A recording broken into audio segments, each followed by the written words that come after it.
अब हम arithmetic progression यानी एपी के जनरल व्यापक फॉर्म यानी जनरल फॉर्म पर चर्चा करेंगे। जनरल फॉर्म को कंसिडर करेंगे, जनरल फॉर्म पर विचार करेंगे। माना हमने मान लिया, देखिए मानना पड़ेगा ना, किसी एपी का पहला पद और कॉमन डिफरेंस। ठीक है, हमने एक एपी कंसिडर किया, ठीक है, जिसका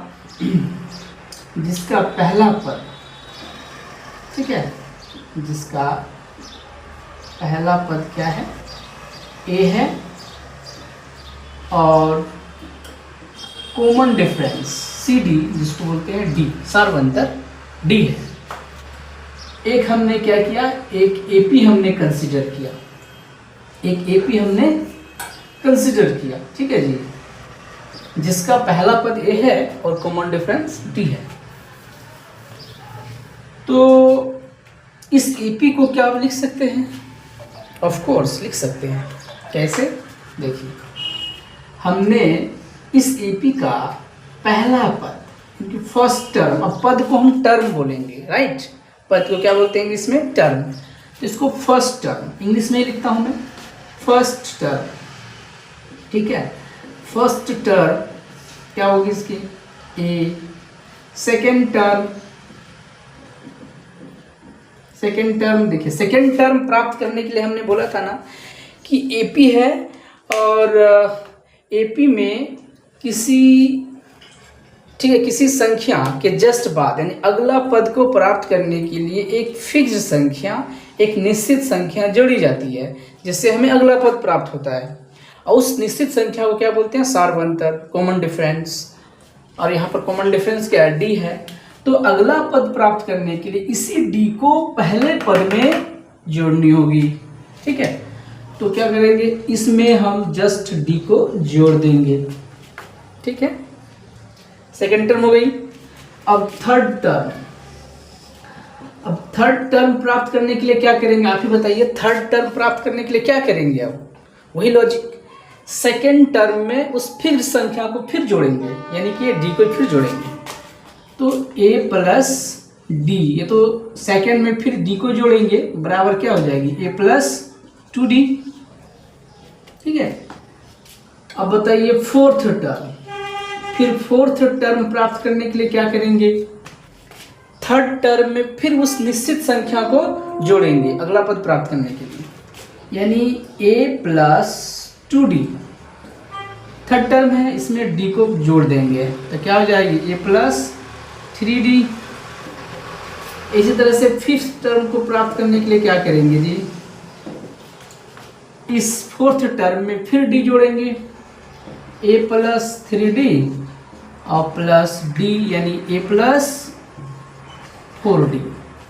सिक्स टर्म को प्राप्त करने के लिए क्या करेंगे जी? a प्लस 4d और उसमें फिर d जोड़ देंगे तो a प्लस 5d, ठीक है।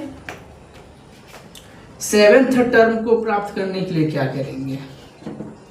a प्लस 5d, उसमें फिर d जोड़ देंगे फिफ्थ टर्म में, सिक्स टर्म में फिर d जोड़ देंगे तो सेवेंथ टर्म प्राप्त हो जाएगी, तो a प्लस 6d, ठीक है। इसी तरह से डॉट डॉट डॉट डॉट करते करते nth टर्म अगर हमें प्राप्त करनी हो तो nth टर्म आप कैसे लिखेंगे? सोचिए तो nth टर्म कैसे लिखेंगे? सोचिए आप nth टर्म कैसे लिखेंगे? nth टर्म लिखने के लिए थोड़ा लॉजिक लगानी है, यहाँ पर थोड़ा सा सोचना है, ठीक है। सेवेंथ टर्म है तो यहाँ 6 है, ठीक है। फिफ्थ टर्म है तो यहाँ 4 है, सिक्स्थ टर्म है तो यहाँ 5 है, यानी जितनी टर्म है उससे एक कम है, ठीक है। तो nth टर्म अगर होगी तो उसमें भी क्या होगी? एक कम होगी, बाकी सब सेम होनी चाहिए। ये भी एक लॉजिक है। या फिर आप इसको ऐसे भी लिख सकते हैं, थर्ड टर्म को एक दूसरे तरीके से आप ऐसे भी लिख सकते हैं, a प्लस 2 को क्या लिख सकते हैं आप? 3 माइनस 1 इंटू डी लिख सकते हैं ना, क्योंकि 3 माइनस 1 2 के बराबर होता है 2d, यानी 3 माइनस इंटू डी। इसी तरह से 3 को क्या लिख सकते हैं? a plus 4 minus 1 into D. इसी तरह से फिफ्थ टर्म को क्या लिख सकते हैं, a plus 5 minus 1 into d. Six term को क्या लिख सकते हैं, a plus 6 minus 1 into d, 5d हो जाएगी। सेवन्थ टर्म को क्या लिख सकते हैं, a plus 7 minus 1 into D. इसी तरह से अब nth टर्म को क्या लिख सकते हैं, a plus n minus 1। Seventh term को 7 माइनस 1, तो nth टर्म को n माइनस 1 इंटू डी हो गई nth टर्म। ठीक है, अभी हमने बताया था फर्स्ट टर्म को a1 से डिनोट कर सकते हैं, सेकेंड टर्म ये हो गई, थर्ड टर्म ये हो गई, फोर्थ टर्म ये हो गई, फिफ्थ टर्म ये हो गई, सिक्स्थ टर्म ये हो गई, सेवन्थ टर्म और ये हो गई nth टर्म। ठीक है, तो nth टर्म को आप an से भी डिनोट कर सकते हैं। कभी कभी anth यानी nth टर्म को भी लास्ट टर्म भी कहते हैं। तो आप AP अब अच्छे से बना सकते हैं। कैसे बनाएंगे आप AP, इसको लिखेंगे a plus D second term, और थर्ड टर्म क्या हो जाएगी, a plus 2d,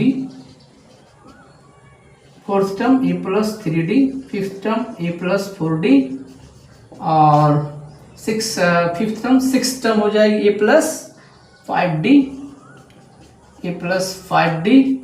seventh term a plus 6d, dot dot dot nth term क्या होगी, a plus n minus 1 into D.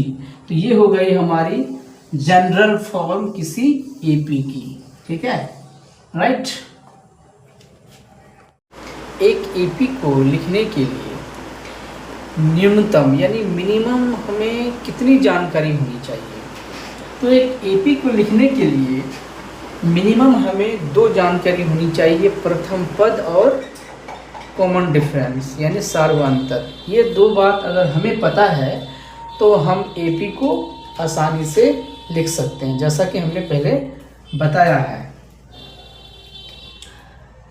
Suppose हमने प्रथम पद a = 6 ले लिया और d = 3 ले लिया, तो क्या हम इस AP को बना सकते हैं जिसका प्रथम पद 6 है और कॉमन डिफरेंस 3 है।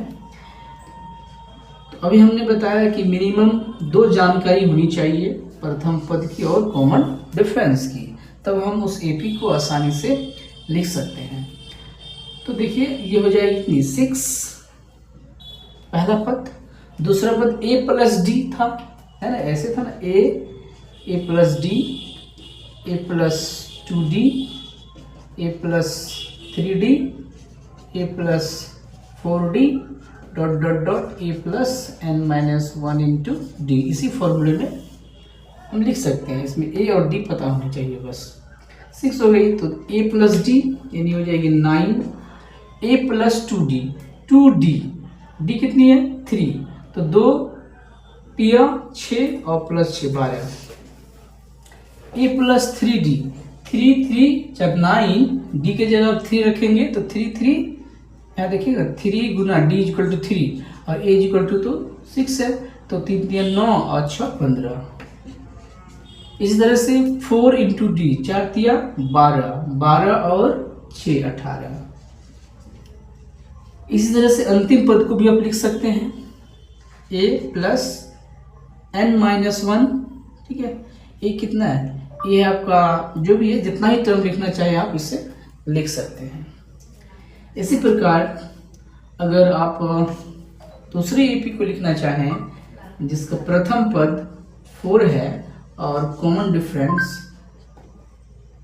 सपोज कॉमन डिफरेंस कितनी है 2 है, तो आप उस AP को आसानी से लिख सकते हैं। क्या हो जाएगी वो AP, 4 plus 2 6, a plus 2d, 2 into 2 4 plus 4 8, a plus 3d, a कितना है, ये है 4 और d 3 इंटू 2, 3 2 6 4 10। इसी तरह से a 4 है और 4 2 8, 8 और 4 12। इस तरह से आप AP को आसानी से लिख सकते हैं। ठीक है।